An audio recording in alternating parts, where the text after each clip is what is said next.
Hello student, हम लोग पढ़ रहे हैं क्लास 12th का सेकेंड लेसन जिसका नेम था solution solution and colligative colligative colligative property colligative properties. तो यह चैप्टर जो है 2 पार्ट में डिवाइड है। फर्स्ट पार्ट में आपका सॉल्यूशन है जो आप 11th के जो है फर्स्ट लेसन में आप लोग पढ़ते हैं। वही सेम सा molarity, normality, molality, mole fraction जो आप लोग पढ़ चुके हैं अभी तक।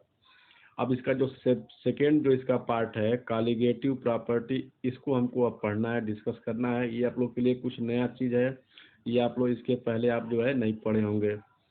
तो कॉलिगेटिव प्रॉपर्टी क्या होती है, कौन कौन सी कॉलिगेटिव प्रॉपर्टी होती है, उनको हमको अब एक्सप्लेन करना है। तो देखिए, अब जो आज के क्लास का फर्स्ट स्टडी हमारे पास क्या है, colligative property of solution. Colligative property of solution. तो कॉलिगेटिव प्रॉपर्टी क्या होता है, इसको हिंदी में बोलते हैं अणुसंख्य गुणधर्म। बिलियन के अणुसंख्य गुण हम इसको बोलते हैं। तो इसके नाम से हमको आइडिया लग रहा है, अणुसंख्य मतलब अणुओं की संख्या, यानी नंबर ऑफ मॉलिक्यूल्स। तो देखिए, हमारे पास जो सॉल्यूशन होता है, ध्यान दीजिए, हमारे पास जो सॉल्यूशन होता है वो उसमें क्या होते हैं, 2 पार्ट होते हैं। एक तो हमारे पास होता है सॉल्यूट, एक हमारे पास क्या होता है सॉल्यूट, और एक हमारे पास क्या होता है सॉल्वेंट। ठीक ना, यानी जो है सॉल्यूशन जो है सॉल्यूट और सॉल्वेंट से बना हुआ है। और हम लोग क्या पढ़ते हैं, हम लोग पढ़ते हैं लिक्विड सॉल्यूशन। मतलब जो है हम जो है किसी लिक्विड में किसी सॉलिड को, यानी हमारे पास सॉल्यूट क्या होता है सॉलिड, यानी हम लोग जो भी अब पढ़ेंगे वो किस पे डिपेंड है कि ऐसा सॉल्यूशन जिसका सॉल्यूट क्या होता है सॉलिड और सॉल्वेंट क्या होता है लिक्विड। यानी हमको एक सॉलिड को लिक्विड में कंज्यूम करके हमको बनाना है सॉल्यूशन। तो हम इसी सॉल्यूशन पर हम लोग टॉपिक जो है पढ़ लेंगे कॉलिगेटिव प्रॉपर्टी का। तो हमको अब क्या देखना है कि हमको देखना है ऐसा सॉल्यूशन जिसमें सॉल्यूट को सॉल्वेंट में मिक्स करके बनाया गया हो। तो हमको यहाँ पे बेसिक क्या देखना है, सॉल्यूट क्या है, जो आपका क्या है ठोस अवस्था में है, सॉलिड स्टेट में है। तो मतलब किसी भी सॉल्यूशन में सॉल्यूट के पार्टिकल्स कितने हैं, सॉल्यूट के पार्टिकल्स कम है कि अधिक है, उसको हमको देखना है। तो वही कह रहा है कि आपका जो हेडिंग है, आपका हेडिंग बोल रहा है कॉलिगेटिव प्रॉपर्टी ऑफ सॉल्यूशन, यानी अणुसंख्य गुणधर्म, बिलियनों के अणुसंख्य गुणधर्म, यानी जो है बिलियनों के ऐसे गुण या बिलियनों के ऐसी प्रॉपर्टी जो क्या होती है, जो उस सॉल्यूशन में, उस बिलियन में उपस्थित सॉल्यूट के नंबर ऑफ पार्टिकल पे, ठीक ना, तो जो कर रहा है नंबर ऑफ सॉल्यूट पार्टिकल पे जो है डिपेंड करता हो।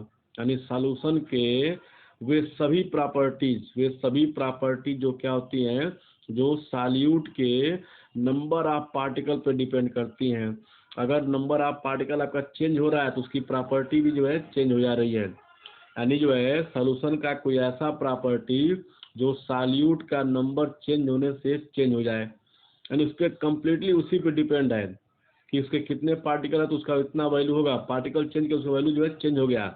तो ऐसी सभी प्रॉपर्टी जो है क्या कहलाएंगी, कॉलिगेटिव प्रॉपर्टी कहलाएंगी, अणुसंख्य गुण कहलाएंगे बिलियन के। तो हम लोग क्या बोल सकते हैं कि यानी जो है कि बिलियनों के ऐसे गुण जो उसमें उपस्थित विलेय पदार्थ के कणों की संख्या पर निर्भर होते हैं, उनको बोलते हैं अणुसंख्य गुणधर्म। The properties of solution which depends on number of solute particle as called its colligative property। तो आप लोग समझ चुके होंगे कॉलिगेटिव प्रॉपर्टी क्या होती है, यानी ऐसी प्रॉपर्टी जो सॉल्यूट के पार्टिकल्स पर डिपेंड करती है। सॉल्यूट पार्टिकल का नंबर कम हुआ तो चेंज हो जाएगा, नंबर बढ़ गया तो और चेंज हो जाएगा वो, यानी जो है पार्टिकल नंबर अगर चेंज हो रहा है तो प्रॉपर्टी भी चेंज हो जा रही है। तो अब देखिए, अब जो हमारे पास जो है क्या है, कॉलिगेटिव प्रॉपर्टी कौन कौन सी होती हैं, सॉल्यूशन की जो है कॉलिगेटिव प्रॉपर्टी कौन होती हैं। तो ओनली 4 टाइप्स होता है कॉलिगेटिव प्रॉपर्टी। फर्स्ट हमारे पास है लोअरिंग इन वेपर प्रेशर, इसको हम लोग हिंदी में बोलते हैं वाष्प दाब का अवनमन। इसको हम लोग बोलते हैं वाष्प दाब का अवनमन। वाष्प दाब का अवनमन हम इसको जो है बोलते हैं। फर्स्ट हमारे पास क्या हो गया, लोअरिंग इन वेपर प्रेशर यानी वाष्प दाब का अवनमन। तो ये हमारे पास जो है फर्स्ट कॉलिगेटिव प्रॉपर्टी होता है सॉल्यूशन का जो है लोअरिंग इन वेपर प्रेशर यानी कि जो है वाष्प दाब का अवनमन। अब देखिए सेकेंड हमारे पास होता है elevation in boiling point. Elevation in boiling point यानी इसको हम हिंदी में बोलते हैं क्वथनांक उन्नयन, ठीक है ना। इसको बोलते हैं क्वथनांक उन्नयन। इसको बोलते हैं क्वथनांक उन्नयन, उन्नयन, क्वथनांक उन्नयन हम इसको बोलते हैं हिंदी में क्वथनांक उन्नयन। क्वथनांक में वृद्धि इसको बोल सकते हैं अपनी भाषा में। देखिए अब जो हमारे पास जो है थर्ड प्रॉपर्टी हमारे पास क्या है, थर्ड प्रॉपर्टी हमारे पास है, थर्ड कॉलिगेटिव प्रॉपर्टी क्या है सॉल्यूशन की, तो हमारे पास होता है depression in freezing point. Third हमारे पास क्या प्रॉपर्टी है, डिप्रेशन इन फ्रीजिंग पॉइंट यानी हमारे पास इसको हम लोग हिंदी में क्या बोलते हैं, हिमांक में अवनमन, हिमांक में अवनमन, अवनमन। आई बात समझ में। तो हमारे पास क्या हो गया, थ्री प्रॉपर्टी हो गई। फर्स्ट होता है लोअरिंग इन वेपर प्रेशर यानी कि जो है वाष्प दाब में अवनमन। सेकेंड होता है एलिवेशन इन बॉइलिंग पॉइंट यानी जो है क्वथनांक में उन्नयन। और थर्ड होता है डिप्रेशन इन फ्रीजिंग पॉइंट यानी जो है फ्रीकर है हिमांक में अवनमन। और हमारे पास फोर्थ क्या होता है, फोर्थ होता है हमारे पास जो है ऑस्मोटिक प्रेशर यानी कि परासरण दाब। इसको हम लोग हिंदी में क्या बोलते हैं, परासरण दाब। तो फोर प्रॉपर्टी हो गई यानी जो है फोर कॉलिगेटिव प्रॉपर्टी होती हैं। आपको एकदम नाम, अब जो आपको जो है नाम आपको जो आना चाहिए, सबका सबका जो है नाम आपको याद होना चाहिए। पहला क्या है, लोअरिंग इन वेपर प्रेशर यानी जो है वाष्प दाब का अवनमन। सेकेंड हमारे पास है एलिवेशन इन बॉइलिंग पॉइंट यानी जो है क्वथनांक में उन्नयन। थर्ड है डिप्रेशन इन फ्रीजिंग पॉइंट यानी कि जो है हिमांक में अवनमन। और फोर्थ है ऑस्मोटिक प्रेशर यानी कि जो है क्या है हमारे पास जो है परासरण दाब है। तो देखिए अब हम लोग जो स्टार्ट कर रहे हैं first number, lowering in vapour pressure क्या होता है, वाष्प दाब में अवनमन क्या होता है। तो वाष्प दाब का अवनमन पढ़ने से पहले हमको यह समझना जरूरी है कि आखिर में वेपर प्रेशर वाष्प दाब क्या होता है, तब हम उसमें अवनमन पढ़ेंगे तो ठीक रहेगा। तो हमारे पास जो है वाष्प दाब में अवनमन यानी उसमें लोअरिंग जो हो रहा है वो तो हम लोग बाद में पढ़ेंगे, पहले वेपर प्रेशर है क्या, वाष्प दाब है क्या, पहले हम लोग यह समझेंगे। जैसे मान लीजिए हम यहाँ पे जो है कोई कंटेनर ले लें, मान लीजिए हम लोग यहाँ पे जो है कोई ले लिए कंटेनर और हम इसमें एक लिक्विड ले लिए हम लोग यहाँ पे और हम इसको पैक कर दिए, यहाँ पे हम इसको ऊपर से जो है इसको बंद कर दिए और हम इसको हीट करना शुरू कर दिए। तो जब हम हीट करेंगे तो इसके जो आपका जो वाटर है वह वेपर में आपका चेंज होना शुरू हो जाएगा। इसमें जो जो आपको जो खाली से इसमें जो आपको जो है वेपर बनना, आपको वेपर पर स्टोर होगा।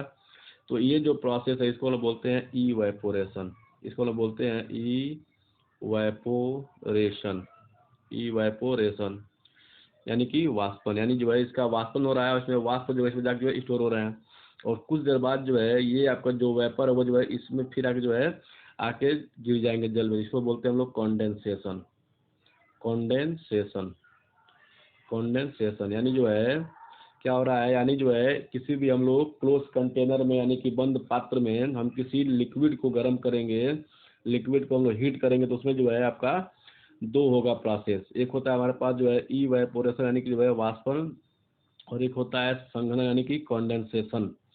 तो देखो जो प्रोसेस पहले शुरू होता है उसकी स्पीड क्या होती है, अधिक होती है, और जो बाद में शुरू होता है उसकी स्पीड क्या होती है, कम होती है। तो इसमें सबसे पहले कौन शुरू हुआ है, इवेपोरेशन, इसकी स्पीड क्या होती है, स्टार्टिंग में अधिक होती है, जब बाद में शुरू हुआ तो इसकी स्पीड क्या होती है, स्टार्टिंग में कम होती है। यानी इनिशियल स्टेट में यानी प्रारंभ में जो है इवेपोरेशन की स्पीड क्या है, अधिक है, और जो आपका जो कंडेंसेशन है उसकी स्पीड क्या है, कम है। धीरे धीरे हम इसको गर्म करते जाएंगे आपको जो है टाइम बीतता जाएगा और एक समय ऐसा आएगा कि जो है क्या हो रहा है, जो है वाटर की जो आपका जो आपका वाटर उसमें है, जो जो कि लिक्विड है उसका अमाउंट आपको जो है कम होता जाएगा और वेपर का अमाउंट आपका जो है बढ़ता जाएगा। यानी जो है जो आपका इवेपोरेशन है उसकी स्पीड क्या होगी, कम होती जाएगी और आपका जो कंडेंसेशन है उसकी स्पीड क्या होगी, बढ़ती जाएगी। यानी समय के साथ साथ जो है देखो स्टार्टिंग में हमारे पास क्या है, जो आपका जो वाष्पन है उसकी स्पीड क्या है, और जो कंडेंसेशन उसकी स्पीड क्या है, कम है। समय आपका बीतता जाएगा बीतता जाएगा बीतता जाएगा, और जो है इसकी स्पीड क्या होगी, अब गिरना शुरू होगा, इसकी स्पीड क्या होगी, कम होना शुरू होगी, और इसकी स्पीड क्या होगी, बढ़ती जाएगी। तो एक समय ऐसा आएगा कि जो है इवेपोरेशन की स्पीड और कंडेंसेशन की स्पीड क्या होती है, इक्वल हो जाती है, और हम इसको बोलते हैं एक्विलिब्रियम स्टेट। यानी जो आपका जो है सिमिलर स्पीड से आपका जो है दोनों आपका होने लगता है प्रोसेस। तो जिस प्रेशर पर यह जो है इक्विलिब्रियम पॉसिबल होगा, जिस प्रेशर पर यह आपका इक्विलिब्रियम पॉसिबल होगा, उसको हम क्या बोलते हैं, वेपर प्रेशर। यानी ऐसा प्रेशर जिस पर जो है इवेपोरेशन की रेट और कंडेंसेशन की रेट क्या होती है, इक्वल हो जाती है, एक्विलिब्रियम में आ जाती है, उसको हम बोलते हैं वेपर प्रेशर। यानी ऐसा दाब जिस पर जो है वाष्पन और संघनन की दर जो है बराबर हो जाती है, यानी अपने साम्यावस्था में आती है, उसको हम बोलते हैं क्या चीज, उसको बोलते हैं हम लोग उस द्रव का वाष्प दाब। क्या बोलते हैं, वाष्प दाब। यानी आपको समझ में आ गया होगा वाष्प दाब क्या है कि यानी ऐसा दाब जिस पर जो है किसी क्या रहा है हमारे पास जो है इवेपोरेशन और कंडेंसेशन की स्पीड क्या होती है, इक्वल हो जाती है। उसको हम बोलते हैं क्या चीज, वेपर प्रेशर। उसको हम जो है वीपी से हम उसको डिनोट करते हैं। अब आइए अपने मेन पॉइंट, ठीक ना। देखिए हमारे पास क्या है यहाँ पे जो है कि हम यहाँ पे जो है एक हम लोग यहाँ पे ले लिए कंटेनर, और हम इसमें प्योर सॉल्वेंट लिए हुए हैं। क्या हमारे पास जो है प्योर सॉल्वेंट हमारे पास है पीएस। हमारे पास क्या है, प्योर सॉल्वेंट है पीएस, शुद्ध जो है हमारे पास, कोई द्रव है कोई विलायक है हमारे पास, ठीक ना। और हम उसका वेपर प्रेशर जो है क्या मान के चल रहे हैं, पी नॉट।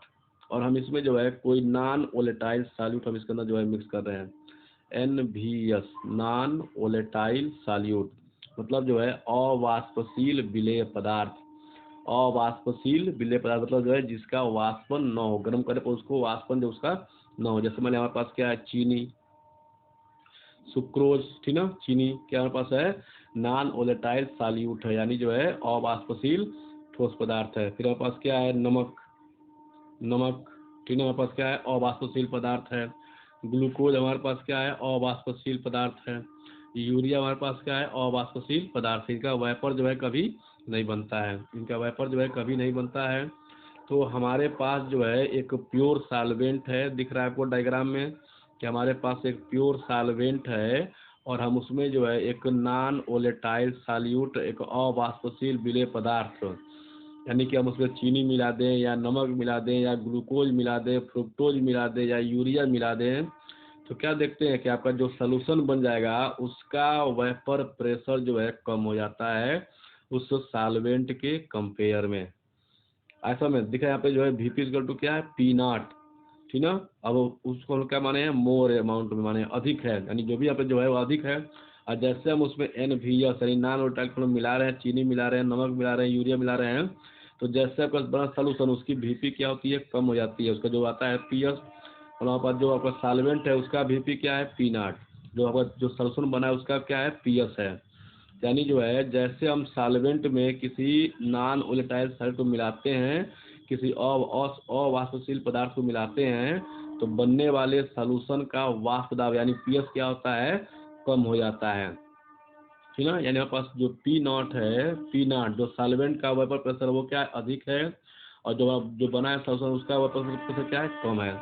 तो कितने का कम है, कितने का अंतर आएगा, तो हम लोग घटाएंगे पी नॉट माइनस PS, तब जो भी अंतर आएगा उसको हम बोलते हैं डेल्टा पी। उसको बोलते हैं क्या चीज, डेल्टा पी। और यही आपका डेल्टा पी क्या है, लोअरिंग इन वेपर प्रेशर। यही डेल्टा पी हमारे पास क्या है, लोअरिंग इन वेपर प्रेशर। तो बहुत ही सिंपल सा फार्मूला आपका है, P delta P equal to P naught minus PS।